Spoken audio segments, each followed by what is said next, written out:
Hey everyone, it's me, Aaron, Professor Thorgi, and I still haven't gotten used to this haircut either. I know, it's weird, but just hold with me. We're all gonna come through this together. Anywho, later today, we are going to have a comic class talking all about the mighty Thor at the gates of Valhalla, the big final send-off to Jane Foster Thor. You know I love that character, so I'm going to talk about my feelings towards the character in that video there. But this is Thorgi's Picks, the show we also do every single Wednesday, in which I just come in here and give you a recommendation on a comic from the past that you can go and check out, and I'll put a link in the description down below of where you can buy that book on Amazon. And if you buy that book or anything else on Amazon, as long as you start by going through that link, we will get a small cut of the profits. That was a whole lot of info to put up here at the beginning, but let's get into what today's pick is. And I brought up Jane Foster's Thor because that was the continuation of Jason Aaron's Thor run. And don't get me wrong, just because I love Jane Foster Thor doesn't mean I don't like regular Thor as well. Mostly because Jason Aaron was the guy who made me love the regular Thor. So today, we are going to focus on where his run on this character began with Thor God of Thunder. Now, specifically, we're going to be talking about the very first storyline from the Thor God of Thunder series, which focused on Thor at 3 different points in time in his life. It focused on him when he was a young, rebellious god, going out there drinking and partying and slaying with the Vikings every single night. And one night, he was out there partying when suddenly he noticed a dead god floating in the river. And it was the very first time they realized, whoa, hold on. Gods can die? What on earth could kill a god?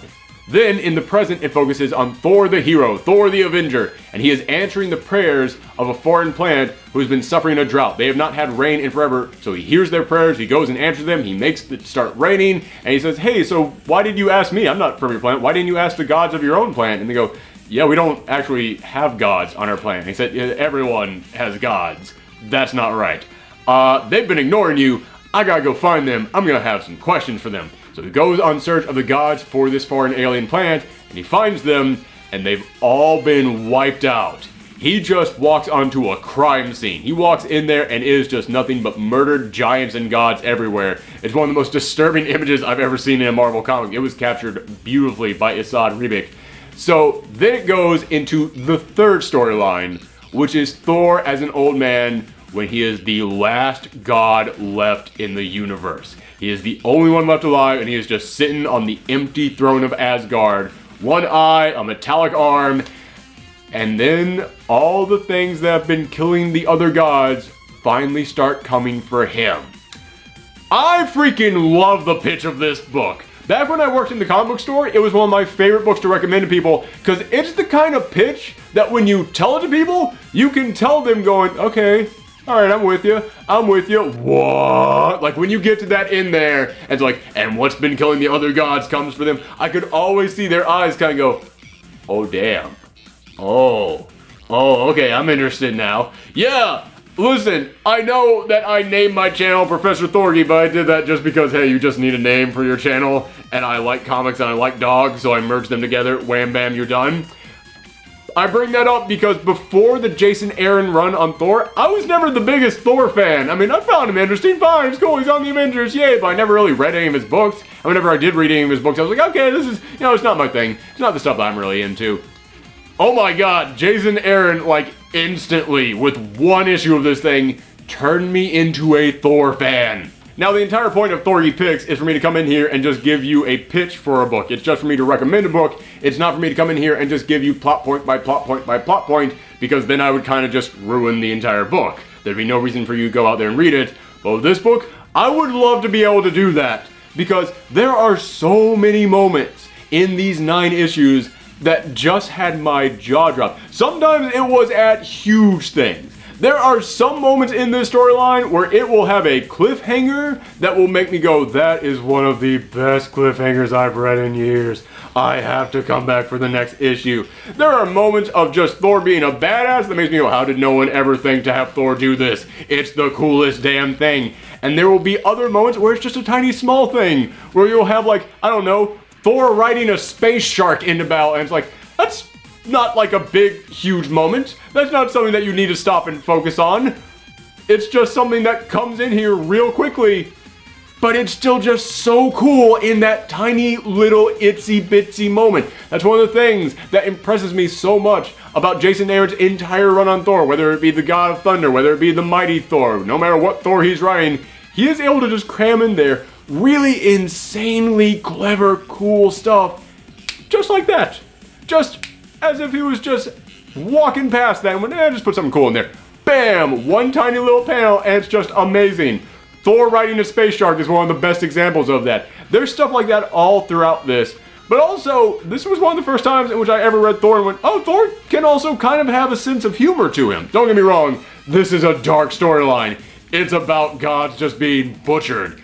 But it's also got a good sense of humor to it. Someone actually asked me on Tumblr recently, hey, I really like Thor Ragnarok. Are there any Thor books out there where it focuses more on comedy like that did? And not really. Thor has never really been like a big jokey character, so it's kind of hard to pick anything like that. But there were several good laughs throughout this storyline, even though it got really dark. There is one moment in here.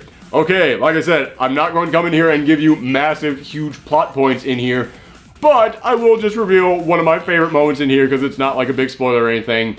This story leads up to the three different Thors all having to team up. They all go to this point beyond time where all three of them exist at the same moment. So they all have to team up. And there's a moment in which the older Thor, the Allfather Thor, is like, well, if we're going into battle, we might as well get prepared. I'm going to go and have a drink. And the hero Thor is just thinking, how on earth can you think about drinks like that at a time like this? And then he just opens up the door and he sees all the caskets of ale. And he's just like, okay, maybe one quick drink. I was like, that's a good Thor joke. That's a good Thor joke at the right time to do a Thor joke. Like I said, it's not like this is really jokey, but Jason Aaron shows he knows exactly when to put little bits of humor to keep this thing from becoming, oh my god, all the gods are dying and it's really depressing. He's able to keep that flow going very well all throughout this. It's not just all one dark tone the entire time. He is able to keep it light when it needs to be light. For example, Thor riding a space shark.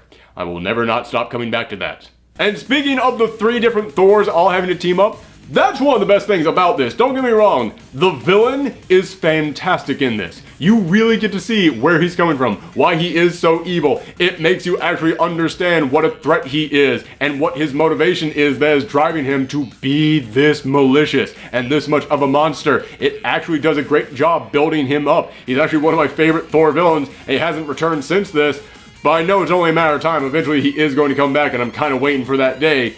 But the main appeal of this, the main attraction of this whole book, it was seeing the three different Thors team up, because I love seeing the young rambunctious Thor and even the modern day Thor like, oh my god, this kid. And yeah, he's acting like a jackass. He is the guy who is charging into battle without even thinking. You get to see, oh, this is why he couldn't lift the hammer before, because yeah, he was just kind of a dunderhead back then. But then I love even seeing the Allfather Thor, the older Thor, even acting towards our modern day Thor like that. But he's got such a grizzled attitude towards him of, I don't even care what you're doing. There was a great moment in which he meets the modern day Thor, the hero Thor. Man, I'm getting mixed up. There's so many Thors. He meets the modern day Thor, and he's just like, yeah, what even are you right now? Are you an Avenger, Guardian of the Galaxy? Have you flown into the sun to become a space cop yet? And modern day Thor's just going, what? Wait, what? What was that last thing there? So yeah, he's just able to put in here really quick little bits like that just make for such amazing interactions between these characters. It's great that you basically have three of the exact same character in here, and yet they have some of the best interactions from any characters in his entire Thor run. So yeah, Thor the God Butcher and Thor the God Bomb, those are the two trades that this is collected in. In fact, if you currently have Comixology Unlimited, the very first trade is actually free. It costs you nothing to check this out. However, if you do want to buy a physical copy of it, or you don't have Comixology Unlimited and you do want to buy a digital copy on Comixology, you can go and find those two trades in the description down below. And just to cover all my grounds again, amazing premise for this book.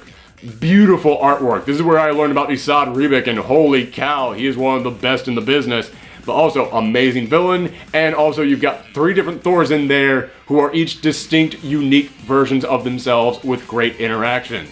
This is one of the best hero books to recommend, but even if you're not really into heroes, if you just want something that's full of fantasy and space travel and especially dark fantasy, yeah, this is the book to go with. Sorry if I'm repeating myself a lot. We're currently in the middle of allergy season, and I am doped up on all kinds of meds. But even if I was stone cold sober right now, I would still heavily be recommending this book. So thank you guys for checking out another episode of Thorgi Picks. Remember to come back later today, in which I will be talking about the finale to the Jane Foster arc on Thor. Man, it is hard to see that go. But you can also always get in touch with me on Twitter, Tumblr, and Twitch at Professor Thorgi. And if you enjoy this video, make sure that you share it around the web. It is the best way to help this channel grow. Thanks for tuning in, everyone. Come back next time. Bye.